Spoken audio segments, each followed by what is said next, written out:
Dear students, हम देख रहे हैं एनुअल एग्जाम का सब्जेक्टिव सॉल्यूशन टर्म टू का इंग्लिश पेपर का।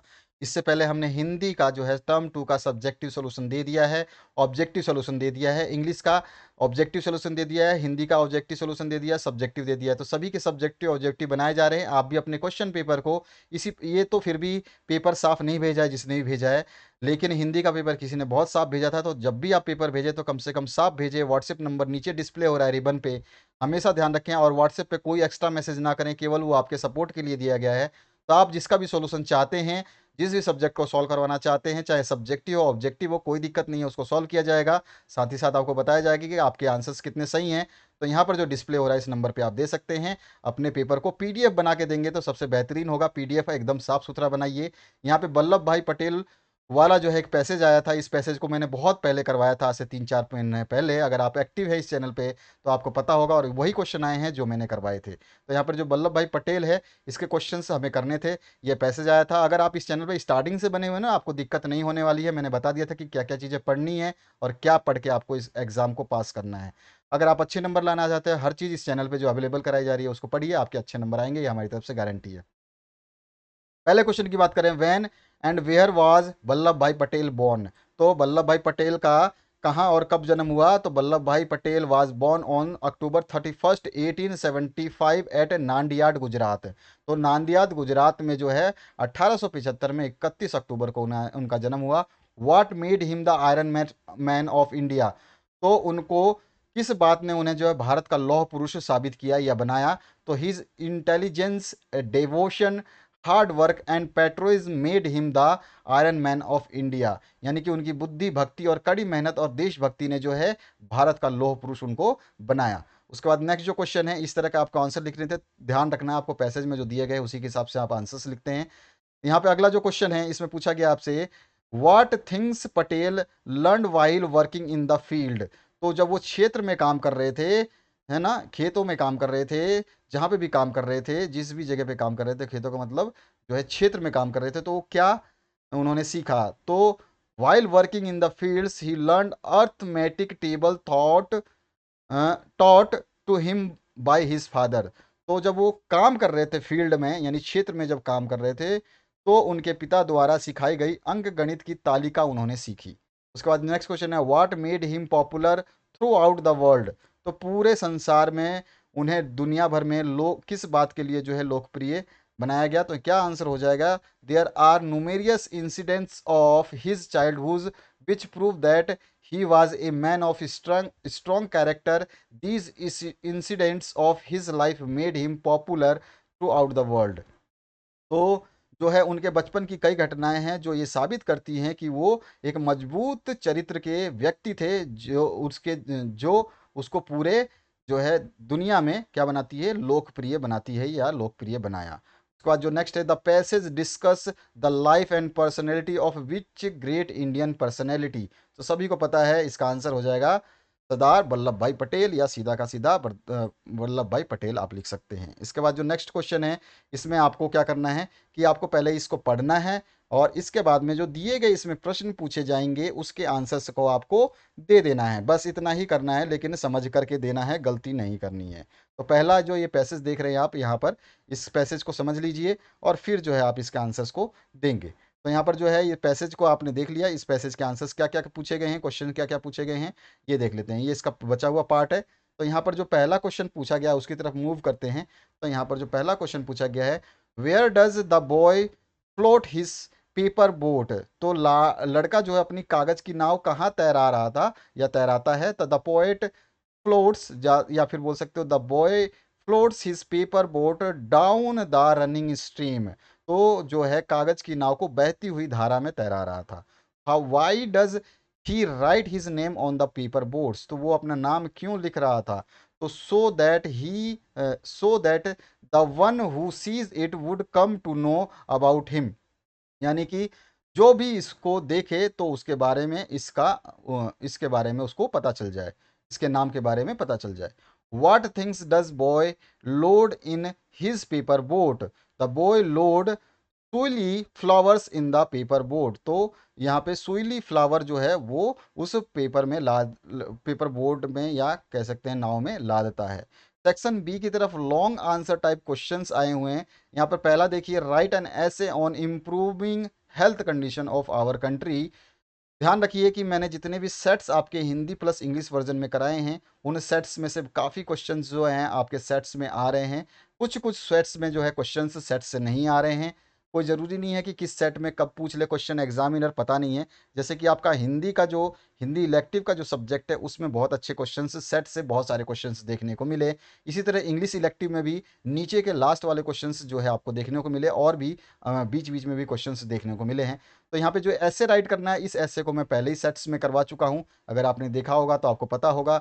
Short composition India of my dreams, और हम यहाँ पर जो है आत्मनिर्भर भारत, ये दोनों चीज़ें जो है मैंने बहुत अच्छे तरीके से समझा है, तो इनको भी आपने देखा होगा। और as a responsible citizen you had to start companion say no to polythene bags, तो ये तो मैंने बताया था कि बहुत इंपॉर्टेंट रहेगा, इसको ढंग से पढ़ लेना।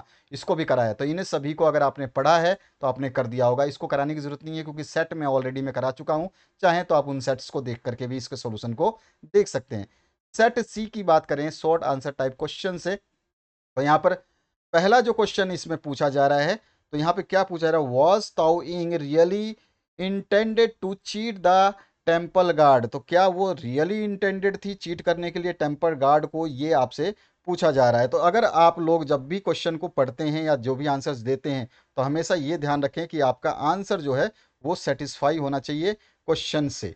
अगर क्वेश्चन से सेटिस्फाई नहीं है तो आपके आंसर्स जो हैं वो गलत हो जाएंगे। तो ये चीज़ आपको हमेशा ध्यान रखनी है। बस बाकी आप आंसर कैसे लिखते हैं वो आपके ऊपर भी डिपेंड है। तो सबसे पहले हम 12वें क्वेश्चन की बात करते हैं।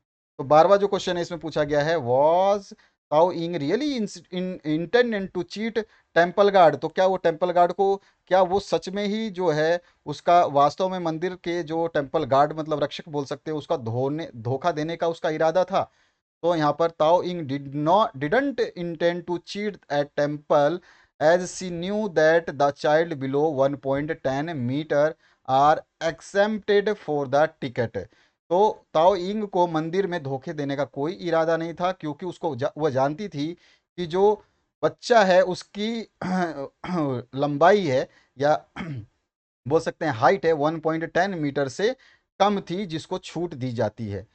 हर son was 1 centimetre less than the required minimum height. तो जो है उसका लड़का जो है जिस हाइट की जो हाइट जो दिया गया है 1.10 सेंटीमीटर, इससे 1 सेंटीमीटर जो है वो कम था। Hence she didn't buy one more ticket, तो इसलिए उसको एक और टिकट नहीं खरीदा उसने। ये उसका मतलब इरादा नहीं था कि वो टेम्पल वाले को जो है गार्ड को धोखा दे। तो इस तरह से आपको इस आंसर को थोड़ा सा समझा देना था, अपने वर्ड्स में भी आप चाहते तो इसको लिख सकते थे। इसके बाद जो नेक्स्ट आपका क्वेश्चन है 13 नंबर, तो 13 नंबर भी हम डिस्कस करते हैं। इसमें पूछ रहा है आपसे, why does the poet feel low to see the swan, तो हंस को देखकर कवि को क्यों नीचा महसूस होता है, ये आपको बताना है। तो the poet feels low by seeing the liveness of the swans and human life in that the swan are still as full of life as they were some 19 autumn back. यानी कि यहाँ पे बोल रहा है कि अनुभव जो है कवि का ऐसा रहता है कि वो मानव जीवन और हंस की जो तुलना करता है, और उसमें देखता है कि हंस अभी उतने ही जीवन से भरे हुए हैं जो लगभग 19 एटम यानी पतझड़ पहले थे। और the swan still could fly around as much as they want and go anywhere they wish to go, और जो स्वान हैं वो अभी भी उड़ सकते हैं जितना चाहें उतना, और जहां चाहें वहां जा सकते हैं। The poet feels a kind of pain seeing this and feels low, और इसको देख करके जो है पोएट यानी कि कवि को निराशा होती है और दुख होता है, और वो फील लो करता है, यानी कि वो जो है नीचा महसूस करता है इस चीज़ों को देख करके। He compares himself to the swans, और वो हंसों से अपनी तुलना करता है। And realises that decay and his physical self since he is old now, और वो जो है अपने भौतिक जो है भौतिकता को, यानी कि अपने फिजिकल भौतिक बोलते हैं, यानी कि शारीरिक जो है उसको शारीरिक कमजोरी को महसूस करता है, क्योंकि वो जो है बूढ़ा हो चुका है। तो इस तरह से आप इस आंसर को समझा सकते थे कि वो फील लो क्यों करता है, यानी कि जो है नीच महसूस क्यों करता है या नीचा महसूस क्यों करता है। इस तरह से आप आंसर को संजो सकते थे, अपने वर्ड्स को भी पिरो सकते थे, कोई इशू नहीं था। इसके बाद जो है 14 number, what is the moral of the story 1 centimetre. बहुत ही जबरदस्त क्वेश्चन पूछा गया है। ये क्वेश्चन पूरे आपके, ये क्वेश्चन और ये क्वेश्चन, दोनों क्वेश्चन जो है सेट्स में नहीं मिलेंगे आपको।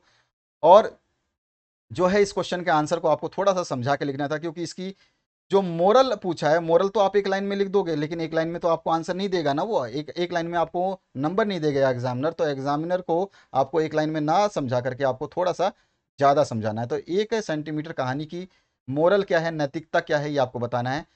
तो in the story there was a wage earner family in which husband and wife both work in a private concerns. देखिए ध्यान रखना है कि हम बता रहे हैं कि ये स्टोरी क्या है, और फिर उसके बाद में मोरल बता देंगे, बस इतना है। तो ये कहानी, ये जो कहानी में एक मजदूर कमाने वाला परिवार है जिसमें पति और पत्नी एकांत में काम करते हैं, वंसर्स, ठीक है, प्राइवेट।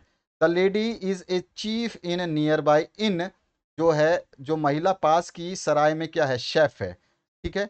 और शेफ मतलब वही कुकिंग करते हैं। Being a poor family of hers, यानी कि उसकी एक गरीब उसका परिवार होने के नाते, she engages anyhow the pretty income could meet all requirements.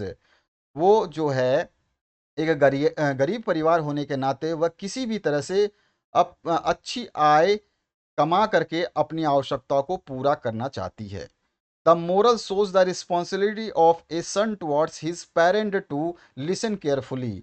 यहाँ पर जो है हमने बताया स्टोरी क्या है, और जो है नैतिकता इसमें क्या है, अपने बेटे, एक बेटे का अपने माता पिता के प्रति क्या जिम्मेदारी है उसको सुनना जो है ये जरूरी है। तो यहाँ पे नैतिकता क्या बता रही है, the moral source responsibility of a son towards his parent to listen carefully, यानी कि अपने माता पिता को ध्यान से सुने, क्योंकि इसमें ये आर्गुमेंट करता है कि वो टिकट नहीं लेना चाहती। The story highlights the need of mother's sublime attitude. इसमें जो है कहानी क्या है, अपने बेटे के चरित्र निर्माण, कैरेक्टर बिल्डिंग ऑफ हर सन, यानी कि इस ये कहानी जो है अपने बच्चे के चरित्र निर्माण के प्रति माँ के उदार व्यक्तित्व को जो है उसकी आवश्यकताओं पे जो है प्रकाश डालती है। तो इस तरह से जो है इसके मोरल को हम समझा सकते हैं। हालांकि अगर आप एक लाइन लिखोगे तो उसमें आपको नंबर नहीं मिलेंगे। तो इस तरह से थोड़ा सा सोल्यूशन को आपको घुमा फिरा के बताना था। उसके बाद जो है mention some risk involve in film making. ये क्वेश्चन भी मैंने आपको बहुत अच्छे तरीके से कराया था, कई बार कई सेट्स में ये क्वेश्चन पूछा गया था।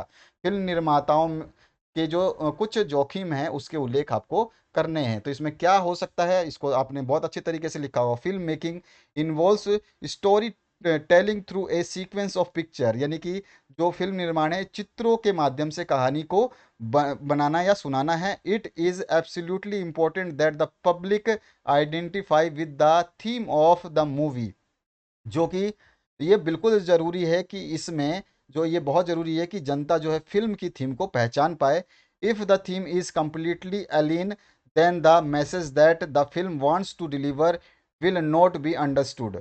अगर ये फिल्म जो है बिल्कुल ही अलग होगी, अलग मतलब कि एलियन मतलब दूसरे ज़माने की होगी, दूसरे तरह की होगी, तो फिल्म से जो संदेश देना चाहते हैं पब्लिक को वो पब्लिक समझ नहीं पाएगी। Another thing is choosing the idea, और दूसरी चीज़ क्या है कि हम जो है विचार कैसा चुनते हैं इस फिल्म को, वो, ठीक है। तो another thing is choosing the idea. If the theme of the movie is different from the current demand of the public, अगर फिल्म का विषय जनता के मांग से, अभी के मांग से अलग हुआ, it will be difficult for producer to impress the viewers.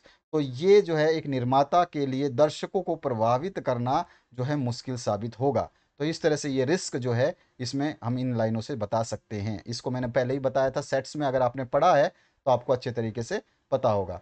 उसके बाद जो नेक्स्ट क्वेश्चन है इसमें क्या पूछा गया है, ये देखिए। इसमें पूछा गया है आपसे, how does poetess Kamala Das explain her childhood in the poem blood. Blood में यानी रक्त में जो है कवित्री कमला दास ने अपने बचपन की व्याख्या कैसे की है। तो she explain the happiest day of her childhood which she spent in the company of her grand mother. तो वह अपने बचपन के सबसे खुशी दिनों को बताती है जो उसने अपने दादी की संगत में बिताए थे। She was deeply attached to her grand mother who was very caring and affectionate to her. वो जो है अपनी दादी से बहुत गहराई से जुड़ी थी, जो उसकी हमेशा देखभाल करती थी और स्नेह करती थी। She was emotionally shattered after the death of her grandmother, who had been the chief source of inspiration in her life, and felt almost heartbroken। जो है कि वो अपने दादी की मृत्यु के बाद में बहुत भावनात्मक रूप से टूट गई, जो उसके जीवन में प्रेरणा का प्रमुख स्रोत थी, और उसका दिल भी जो है बिल्कुल ही टूट गया। तो इस तरह से जो है उसके childhood, how does poetess Kamala Das explain her childhood in poem blood. तो इस तरह से कमला दास को जो है एक्सप्लेन किया गया है ये अपने चाइल्डहुड को, ठीक है, कमला दास ने। तो इस तरह से आपको ये लिखना था समझा करके, और इससे आप एक दो लाइनें अलग भी लिखते थोड़ा सा समझाते हुए तो भी आपका आंसर सही होगा। तो आपने क्या लिखा है ये आपको पता होगा। What is the difference between animate things and inanimate things. Inanimate things और एनिमेट थिंग्स में आपको अंतर बताना है, यानी कि चेतन बोल सकते हैं निर्जीव। मतलब एनिमेट मतलब वही जो चित्रकारी जो होती है, एनिमेटेड और नॉन एनिमेटेड, जो आप कार्टून्स वगैरह देखते हैं इस टाइप के। तो animated means simply alive, while in animate means not living. तो यहाँ पर जो है इसमें क्या बोला गया है कि एक निर्जीव है और एक सजीव है, ठीक है। और the four animated categories were mammals, fish, bird and the reptiles और एम्फीबियंस, जिसमें कि आपके स्तनधारी मछली, पक्षी और सरीसृप, जिसको उभयचर भी बोलते हैं, ये सब शामिल है। और the four in animated categories were vehicles, furniture, musical instrument and tools, और जिसमें आते हैं वाहन, फर्नीचर और संगीत वाद्य यंत्र, और उसके अलावा जो है उपकरण। तो ये सारी चीज़ें जो हैं आप व्हाट इज डिफरेंस बिटवीन, ये आपको बताना था। दो डिफरेंस लिखते, 2 नंबर आपको आसानी से, 3 नंबर भी अगर चाहते तो आप मिल जाता, क्योंकि आपने इसको सही से समझाया। आपने क्या समझाया है आपके ऊपर डिपेंड है। What is the simple truth that alludes the philosopher और द साइंटिस्ट। तो यहाँ पे क्या पूछा गया आपसे, वह सरल सत्य क्या है जो दार्शनिक या वैज्ञानिक को नहीं सूझता। इसमें आपको आपने क्या लिखा है ये आपके ऊपर डिपेंड है। देखिए हमेशा जब क्वेश्चन, जो जरूरी नहीं है कि हमने जो लिखा है ना आप बिल्कुल वो का वो आंसर आप लिख दें। अगर वो का वो आंसर आप लिख सकते हैं तो आपका तो एग्जाम तो बल्ले बल्ले हो जाएगा, मतलब मजा आ जाएगा। लेकिन ऐसा पॉसिबल नहीं होता, स्टूडेंट्स को इतना जो है याद नहीं रहता, इसमें प्रॉब्लम होती है। तो आपके जितने भी सेट्स हैं वो हमने कराए हैं, उनको ज़रूर आप एक बार देखिएगा। और साथ ही साथ आपको मैं बता दूं कि आपके सेट्स बहुत इंपॉर्टेंट रहेंगे। उसके अलावा जो मैं आपके लिए बहुत ही स्पेशल क्वेश्चंस की सीरीज़ डाल रहा हूं, उनको ज़रूर देख लीजिए, ताकि आपके एग्ज़ाम को आप बेहतर तरीके से परफॉर्म कर पाएँ, ठीक है। तो यहाँ पर हम जो है फिलोसफर और जो कि यानी कि वैज्ञानिक और दार्शनिक के बारे में हम बताएंगे। The simple truth is that paradise is not anywhere beyond life, यानी कि सिंपल सिंपल मतलब सरल सत्य यह है कि स्वर्ग जीवन से परे कहीं भी नहीं है, मतलब जीवन में ही है। इट इज हेयर, यानी कि वो यही है। Right in the middle of living, यानी कि इस जीवन के बीच में ही। It is the experiences one has and the value one gains. और ये क्या है, ये वही चीज है जो किसी के पास होता है, जो क्या होता है कि जो मूल्य वो प्राप्त करता है अपने अनुभव से और अपने वैल्यू से, ठीक है। That is all A part of paradise, ये सभी के सभी क्या है, ये सभी के सभी स्वर्ग का हिस्सा है। Neither a philosopher nor scientist see life as whole, ना तो एक दार्शनिक ना ही एक वैज्ञानिक जो है पूरी जिंदगी को देख पाता है, यानी कि होल लाइफ एज होल, पूरी जिंदगी को नहीं देख पाता है, नहीं समझ पाता है। A philosopher considers through to be life, और एक जो है दार्शनिक क्या समझता है, तो दार्शनिक का विचार जो है विचार को ही एक जीवन मानता है। A philosopher considers thoughts to be a life, यानी कि वो विचारों को क्या मानता है, थॉट्स मानता है, या क्या मानता है उसको बोल सकते हैं हम थॉट्स, मतलब कि सोच, विचार को ही क्या मानता है वो फिलोसफर जो है एक विचार को ही जीवन मानता है।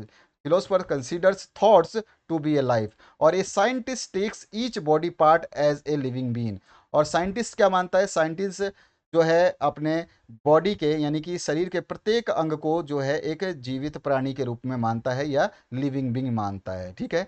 दस they both don't see the truth, इस तरह से, या फिर हम कह सकते हैं कि इस प्रकार दोनों सच्चाई को नहीं देखते। That life is a whole, no part alone can define life, यानी कि लाइफ जो है वो पूरा का पूरा है, यानी जिंदगी जो है वो पूरी की पूरी है। कोई भी हिस्सा अकेले जीवन को परिभाषित नहीं कर सकता। वन पार्ट जो है can not define the life. इस तरह से आपको थोड़ा समझा के लिखना था। ये क्वेश्चन भी मैंने आपको कराया था, याद होगा अगर आपने पढ़ा होगा तो अच्छे तरीके से। तो हर बार बोलता हूँ सेट्स को एक बार जरूर पढ़िए, ढंग से पढ़िए, याद करिए, ताकि आप क्वेश्चंस अच्छे तरीके से कर पाएं। सेक्शन डी में लॉन्ग आंसर टाइप क्वेश्चंस। इसमें आपका पहला क्वेश्चन पूछा गया, discuss the significance of red diary in the novel the financial expert. इस क्वेश्चन को बहुत घुमा के दिया है, इस क्वेश्चन का तो आंसर घुमा के ही देना पड़ेगा। तो ये आंसर कैसा था कि इसमें केवल रेड डायरी के बारे में पूछा है, जिसमें अगर आप चाहें तो इसको एक वर्ड में ख़त्म कर सकते हैं, लेकिन ऐसा नहीं कर सकते क्योंकि इसमें आपको नंबर ज़्यादा लेने हैं। नंबर ज़्यादा लेने हैं तो थोड़ी स्टोरी को घुमानी होगी, जो कि फाइनेंशियल एक्सपर्ट की स्टोरी आप अच्छी तरह से जानते हैं। मार्गिया के बनने और बिगड़ने की कहानी थी, तो उसको थोड़ा समझाते हुए इस रेड डायरी का क्या रोल है, बस उसको लिख देना है, बस आपका आंसर कंप्लीट हो जाता। तो Margayya started his career as a small money lender doing his business under a banyan tree opposite the central cooperative land mortgage bank in Malgudi. ये आपको अच्छे तरीके से पता है कि मैं क्या कहना चाहता हूं कि मार्गिया ने मालगुडी में सेंट्रल कोऑपरेटिव मार्गेज बैंक के सामने एक बरगद के पेड़ के नीचे जो है ना, अपोजिट साइड में क्या करा था, अपना व्यवसाय, अपने अपने व्यवसाय जो है एक छोटे साहूकार के रूप में शुरू किया था। He helps the shareholders of bank to borrow money at small interest.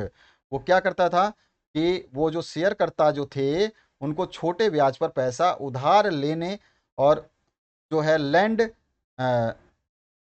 Small interest and lend it to the needy at high interest. तो ये क्या है, बैंक से जो है उधार लेते थे लो इंटरेस्ट पे, और जो ज़रूरतमंद लोग थे उनको देते थे हाई इंटरेस्ट पे, ठीक है। तो उसको उधार दे करके मदद करते थे। इन द प्रोसेस, इस प्रक्रिया में ही मेक्स मनी फॉर हिमसेल्फ, इस प्रक्रिया में उसने अपने लिए बहुत पैसा बनाया। The bank secretary and Arul Doss the peon और seize the loan application from his box which he has managed to obtain from the bank through its shareholder।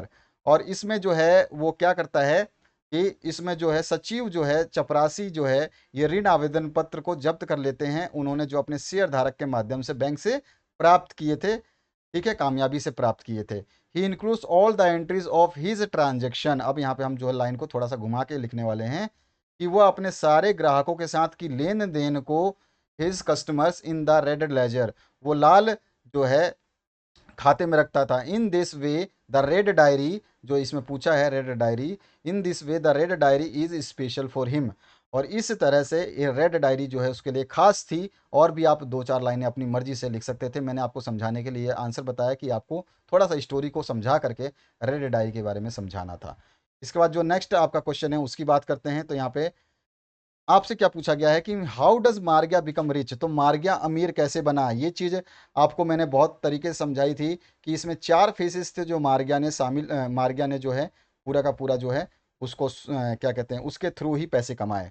आपको अच्छी तरह पता है कि चार फेसेस कौन थे, और उसी के हिसाब से आपको आंसर लिखना था, अदरवाइज इसमें जो है आपको नंबर नहीं मिलने वाले थे। The financial expert is the story of rise and fall of Margayya. तो यहाँ पर जो है ये मार्गिया के उत्थान और पतन की कहानी है। It is the obsession with the money that takes him to the pinnacle of wealth and ultimately brings his downfall.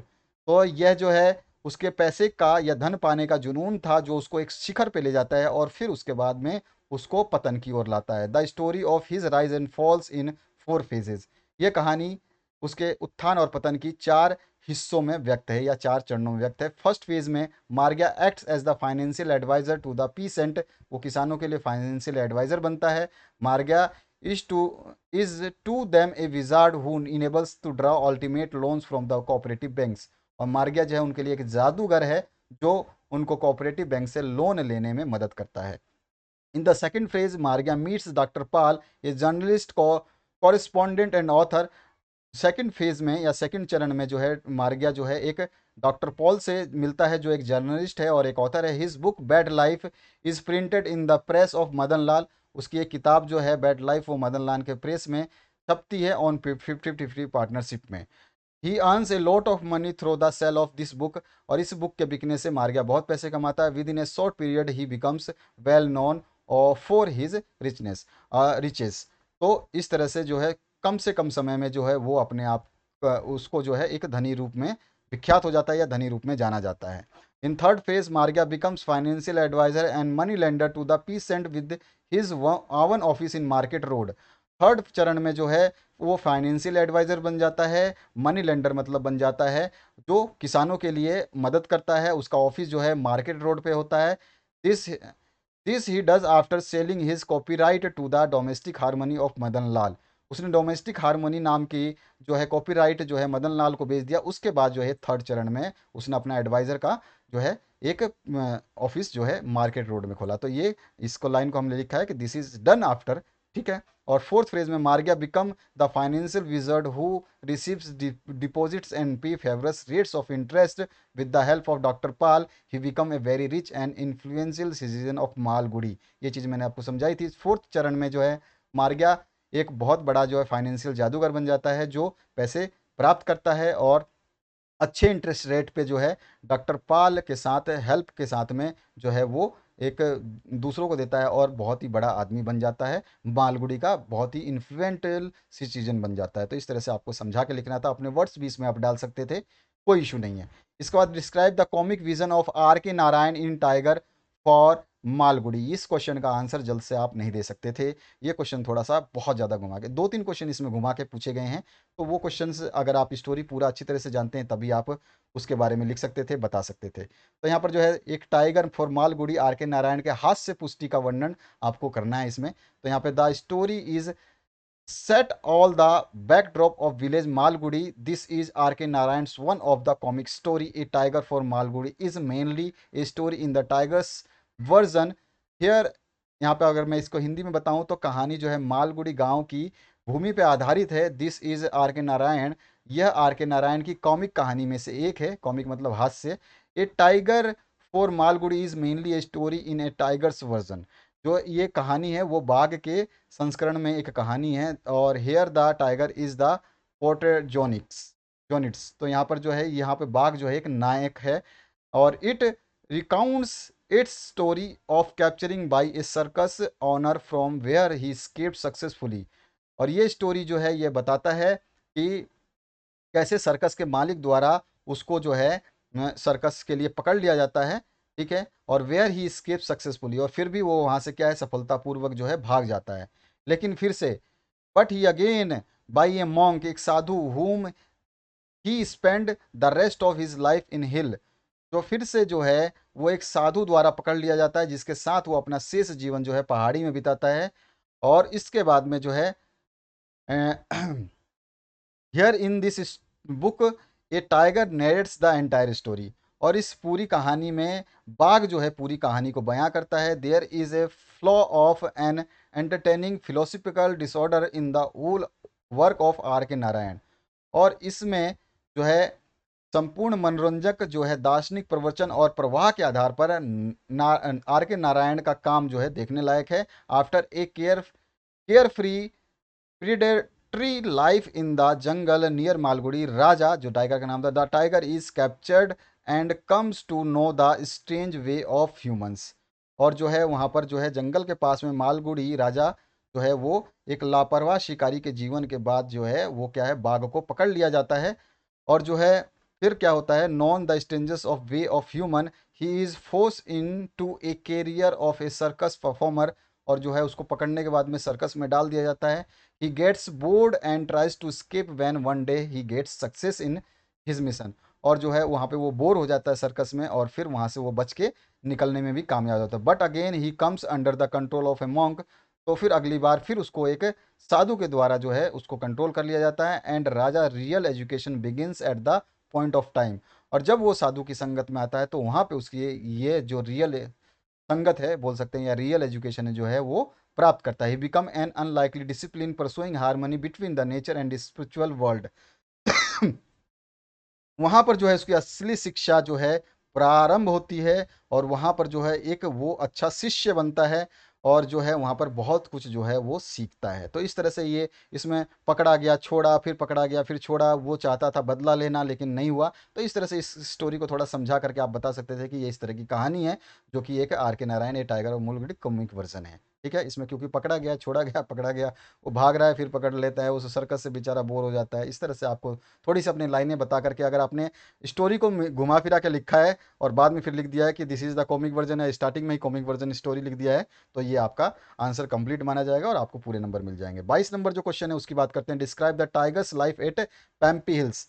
तो यहाँ पर जो है आपको पंपी हिल्स में बाघ के जीवन का जो है आपको वर्णन करता है। नावल विगन एच Raja remembers his early life, he was born in the Indian jungle.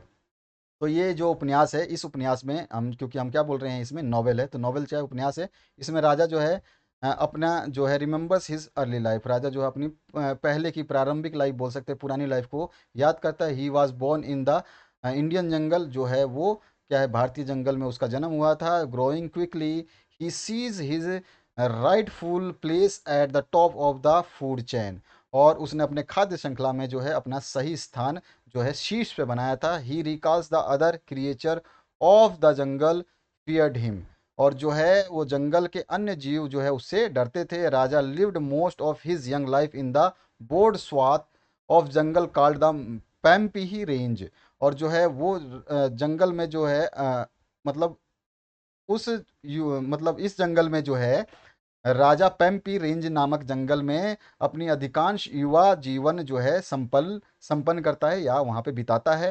He was not an indiscriminate killer और डिस्पोट्रिक रूलर, और जो है वह एक अंधाधुन हत्यारा है, निरुंशक निपुंसक निरुंशक शासक बोलते हैं जिसको हिंदी में, तो वो नहीं है ये। मतलब यहाँ पे इसकी छवि अच्छी बताई गई है, but was surely A dominant और ओकेजनली रूथलेस वन। लेकिन जो है वह जो है कैसा है, वो जो है दंडित करने वाला नहीं है, वो सम्मान से कई टाइम पे जो है उसका यहाँ पे देखेंगे आप, he was not an discriminant killer और डिस्पोट्रिक रूलर, और जो है वो डिस्क्रिमिनेंट किलर नहीं है, मतलब वो कैसा है, वो हत्यारा नहीं है और वो निरंकुश शासक नहीं है, but was surely dominant to occasionally rule once. ठीक है, और जो है कि वो शासक नहीं है, और लेकिन वो निश्चित रूप से प्रमुख कभी कभी जो है क्रूर हो जाता है। ठीक है, रूथ वंस कभी कभी हो जाता है। He punishes those animals who deny deny him respect and feeds on other animals liberty. तो वो जो है पनिश करता है उन जानवरों को जो उसकी रिस्पेक्ट नहीं करते हैं और जो दूसरे जानवरों की आज़ादी को जो है वो उसको छीनते हैं या उसके लिए वो जो है परेशानी क्रिएट करते हैं। At the same time he has compensation for certain creatures, और उसी मतलब उसके अगर दूसरी ओर देखें तो वह अन्य जानवरों के लिए जो है कैसा है, उदार भी है। ठीक है, और one day Raja sense of supremacy is undetermined when a female tiger challenges his arrogance, और एक दिन जो है जो क्या होता है कि राजा को सर्वोच्चता की भावना के लिए जो है एक मादा बाघ के द्वारा जो है उसे चुनौती दी जाती है, उसके अहंकार को चुनौती देती है।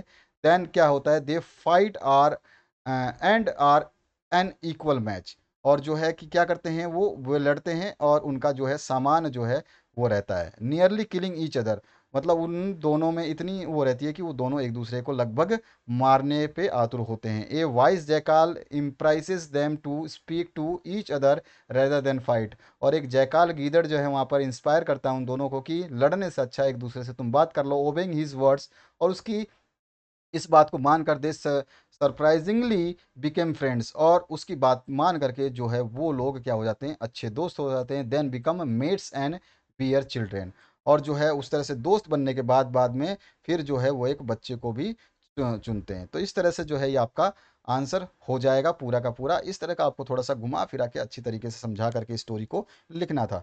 तो ये था आपका पूरा का पूरा सॉल्यूशन। आशा करता हूँ इस तरह के आपने सॉल्यूशन दिए होंगे और इस वीडियो को देख करके आपको अच्छा लगा होगा। और अंतिम में आपको जो है प्लेलिस्ट मिल रही है, इस प्लेलिस्ट को जरूर देख लें ताकि आपके सॉल्यूशंस जो हैं आप अच्छे तरीके से कर पाएँ। सभी सेट्स जरूर पढ़ें, जितने इंपॉर्टेंस क्वेश्चंस दिए जा रहे हैं उनको जरूर पढ़ें। जितने भी नए वीडियो बनते हैं वो ऊपर होंगे और जितने पुराने वीडियोस होते जाएंगे वन बाई वन डे वो नीचे चले जाएंगे। तो ऐसा नहीं है कि आप प्लेलिस्ट ना देखें, प्लेलिस्ट को जरूर देखें। अगर आप चैनल पर विजिट करते हैं प्लेलिस्ट नहीं देखते हैं तो सबसे बड़ी बेवकूफ़ी आप वहीं करते हैं। तो अगर आप अपने आप को बहुत अच्छा समझते हैं, समझदार समझते हैं, तो कम से कम हमेशा अगर किसी अच्छे चैनल पे जाते हैं तो वहाँ पे उसकी प्लेलिस्ट ज़रूर बनी होगी जो आपको मदद करती है कि आपके सारे मटेरियल एक जगह मिल जाए, उसको ज़रूर देखें। Thank you very much, have a good day.